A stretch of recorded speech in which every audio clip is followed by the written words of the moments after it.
Assalamualaikum warahmatullahi wabarakatuh. Halo teman-teman, perkenalkan saya Andi Erisha Makfira Asnawi dengan NIM I01211082 pada mata kuliah Ransum Unggas Non-Ruminansia. Kali ini kelompok kami yaitu kelompok 3 akan menjelaskan mengenai saluran pencernaan pada kelinci. Adapun anggota-anggota kelompok dari kelompok 3 yaitu saya sendiri Andi Erisha Makfira Asnawi, Nurin Sani Ahmad, Dita Yustianisha, Andi Muhammad Kafid Fajar, Haudik Dwi Herawan, Muhammad Asrul Anton, Fadli Asmawi, Andre Setia Pratama, Ikhlas Agus Salim, dan Andi Rulian Munasar. Sebelum kita melangkah lebih jauh mengenai sistem pencernaan pada kelinci, alangkah baiknya kita mengetahui apa itu pencernaan makanan. Nah, pencernaan makanan adalah suatu proses pengolahan makanan menjadi zat yang dapat diserap oleh darah dan sisa-sisa makanannya itu dibuang melalui anus. Sistem pencernaan juga dapat didefinisikan sebagai sistem yang memproses, mengubah makanan dan menyerap sari makanan yang berupa nutrisi-nutrisi yang dibutuhkan oleh tubuh.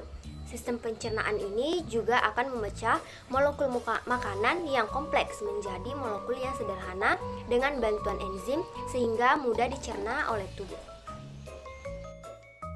Kelinci merupakan hewan pemakan tumbuhan atau biasa kita sebut hewan herbivora, tetapi tidak dapat digolongkan ke dalam hewan ruminansia karena sistem pencernaan pada kelinci lebih sederhana atau mempunyai lambung yang tunggal.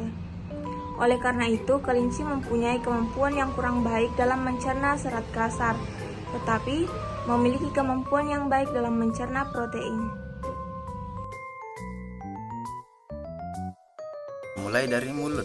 Di dalam mulut terjadi pencernaan secara mekanik, yaitu dengan jalan mastikasi bertujuan untuk memecah pakan agar menjadi bagian-bagian yang lebih kecil dan mencampurnya dengan saliva yang mengandung enzim amilase yang mengubah pati menjadi maltosa agar lebih mudah untuk ditelan. Dan kedua adalah esofagus, merupakan lanjutan dari faring dan masuk ke dalam cavum abdominale dan bermuara pada bagian ventriculus.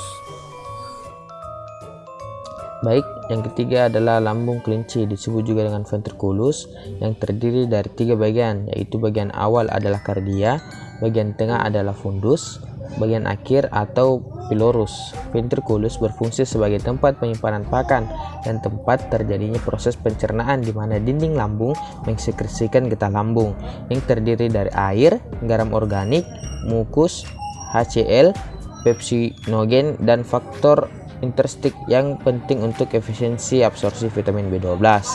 Keasaman getah lambung bervariasi sesuai dengan macam makanannya. Pada umumnya sekitar 0,1 N atau ber-pH lebih kurang dari 2. Kemudian adalah bagian-bagian pada usus halus, yaitu pertama, duodenum. Pada duodenum, makanan yang sudah bercampur dengan getah lambung kemudian dicampur dengan getah pankreas yang menghasilkan enzim-enzim penetral keasaman dari getah lambung. Kedua adalah jejunum. Jejunum merupakan usus halus bagian tengah yang berfungsi untuk penyerapan zat gizi produk-produk pencernaan yang berasal dari duodenum. Di sini terjadi pencernaan secara kimiawi. Terakhir adalah ileum. Ileum memiliki fungsi bagian akhir yang aktif dalam absorpsi dan bagian dari usus halus. 7. Rhizome berbentuk Baik, yang ke-9 ada rektum. Rektum sendiri merupakan kelanjutan dari colon dan membentuk feses. Rektum juga berakhir pada anus. Yang ke-10 ada anus. Feses yang keluar melalui anus itu mengandung air. Dan feses juga merupakan sisa makanan yang tidak tercerna, seperti cairan digestivus, sel-sel epitel usus, mikroorganisme, garam organik, sterol, dan dekomposisi nutrisi yang keluar melalui anus.